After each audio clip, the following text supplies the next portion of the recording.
চর্বি থাকলে, পেট বের হয়ে থাকলে কি করবেন যাতে পেট ঢুকে যায়?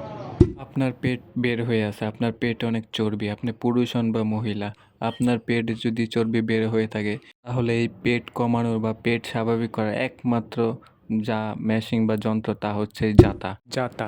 এই জাতা দিয়ে আগে যে আটা গম পিষানো হতো বা বানানো হতো, বেসন বানানো হতো, এই জাতা নিন। এই জাতা নিয়ে রোজ 15 মিনিট এই জাতা চালান। এই জাতা চালানোর সময় তাতে গম দিন বা ডাল দিন, দিয়ে বেসন বানান বা আটা বানান আধা কেজি। মোট 15 মিনিট। 15 মিনিট এভাবে চালান। 1 মাসে 3 মাসে দেখবেন আপনার পেট ভিতরে ঢুকে যাবে ইনশাল্লাহ। একটা শারীরিক আর সুস্থ ব্যায়াম হিসাবে এটা প্রতিদিন করার চেষ্টা করুন।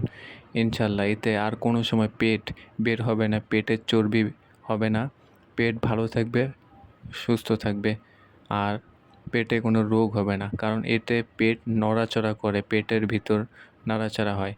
এই যাতা যদি কোনো মায়ের পেটে বাচ্চা থাকে, উনিও যদি এটা চালায় তাহলে তার নর্মাল ডেলিভারিতে জন্ম হবে, সিজার করা লাগবে না। এত ভালো এই যাতার পরিশ্রম।